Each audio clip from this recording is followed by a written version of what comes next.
Hey, it's Tim, Pickup Truck Plus SUV Talk, and I'm in my new truck this year. Yeah, a 2023 Chevy Silverado High Country. I just bought it. I've been driving it back home, and I just pulled over at the I-80 gas station, or the world's largest gas station, or whatever they call it, Iowa 80. I guess that's what they call it. It's a really cool place. I've been here a few times. I wanted to pull over and do it because I've been trying to film this for about a day now since I bought it yesterday in Kelly Automotive Group with Kelly Chevrolet in Fort Wayne, Indiana. But weather conditions, it's pouring down rain yesterday and today. It's windy, it's cold, it's snowing, and I'm driving home, which makes it even more difficult to get good fuel economy, which I'll do a separate video on that because I want to do a full empty tank to full tank fuel economy test. But let's check out this truck.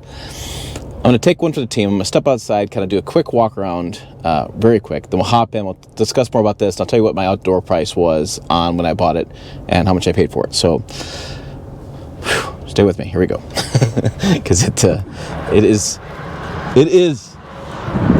December in Iowa. Okay, so High Country Duramax. This is a dark ash metallic. You see the High Country badge there as well, built in the grill. The chrome tow hooks. Different light signature this year, a little bit different grill setup there. On this side, I do have running boards. I have 20s. I have some chrome caps. I really like the rims on that too. I believe they're 20s. Again, I may have to double check that. Woo!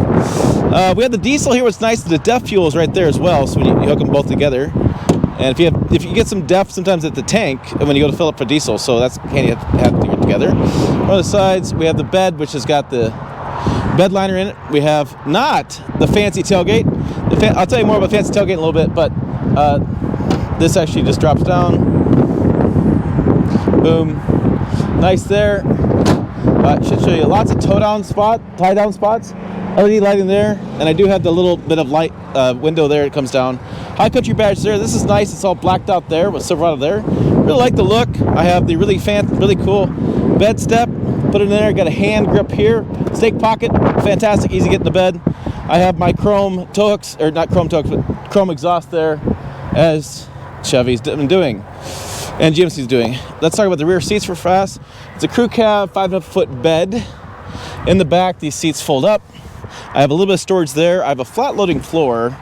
You can kind of tell there. And I have outboard heated seats on both the outboards. So this guy and that guy, not the middle guy. Some USBs there and some vents there as well.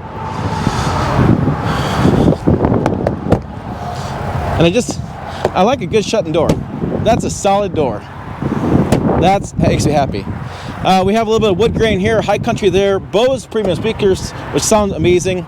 I have 1,632 pounds of payload, High Country there, and I have these nice.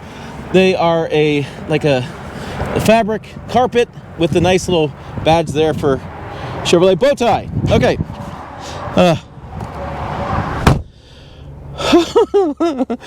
Okay. 33 degrees, blowing 20 to 30, gusting to 50 as I drive further west.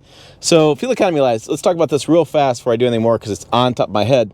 When I drove from Fort Wayne to Chicago, I was getting almost 30 miles per gallon, which if you do cost per mile, not $5 to fill up diesel, whatever the thing on the sign is, cost per mile is about 17 cents per mile.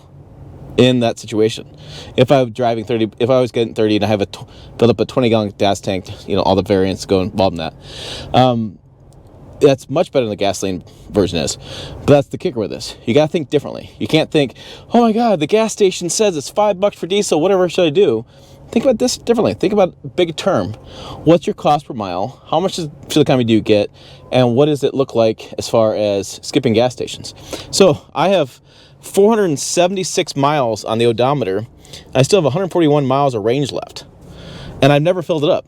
It was full when I got it. Now, speaking of DEF, everyone wants to talk about DEF. So this is my current fuel economy.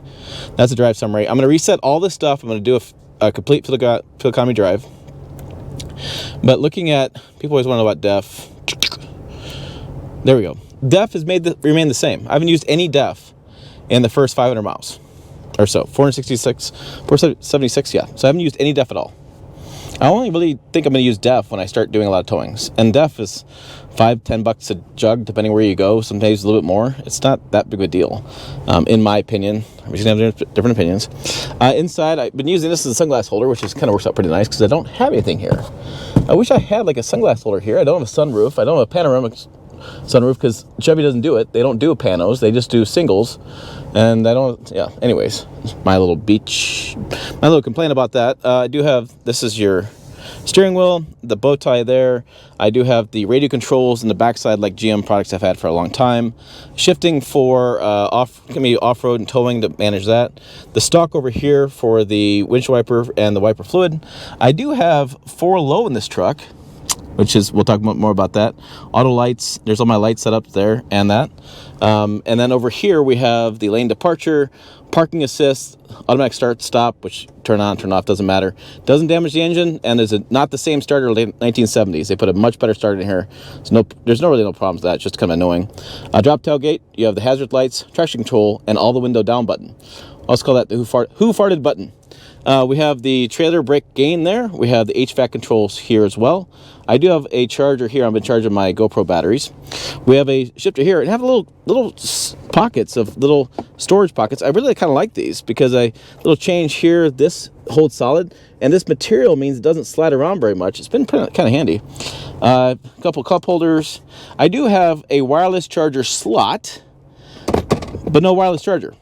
I gotta credit because they couldn't build it with that wireless charger because today's supply shortages. I have some nice stitching here. I really like this stitching a lot.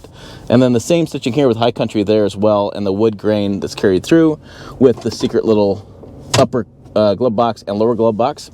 In here, I have a little tray I can pull out, and then I have more storage down below, plus some more USBs. I was actually charging my watch. And then I have actually a household plug in there too. So lots of power, lots of easy to use power there too.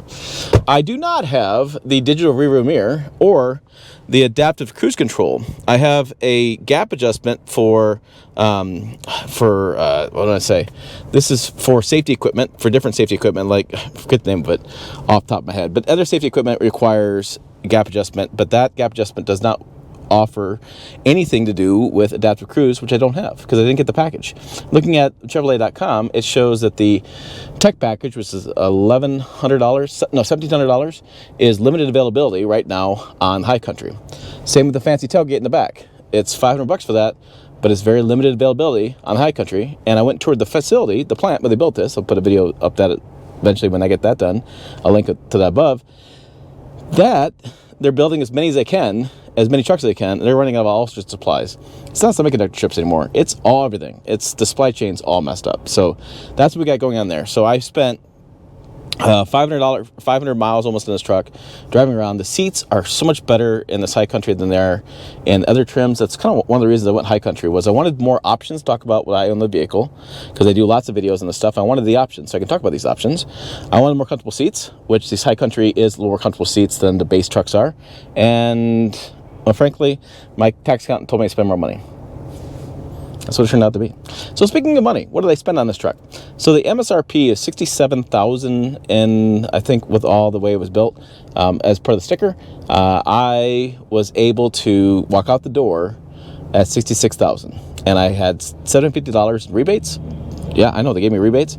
Employee discount built into that, and then they charge taxes for Indiana sales tax. They're going to help pay for part of the Nebraska sales tax because I have the county and sales property tax built in the loan as well.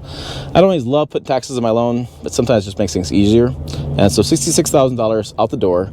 Again, I'm going to do some fuel economy testing for how well I can get fuel economy. I've heard people talk about 33, 34. In these conditions, yeah, good luck, pal. That's not going to happen.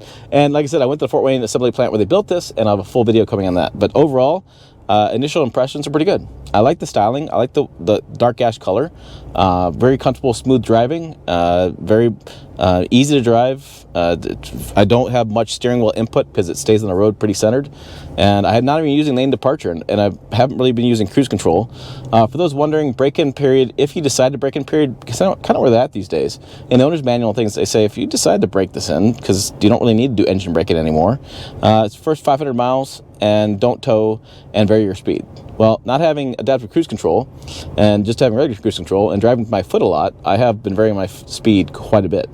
But yeah, I'm going to go and get some more supplies, fuel this thing up, and then we'll hit the road, and I'll show you that video coming out later. Stay tuned for that.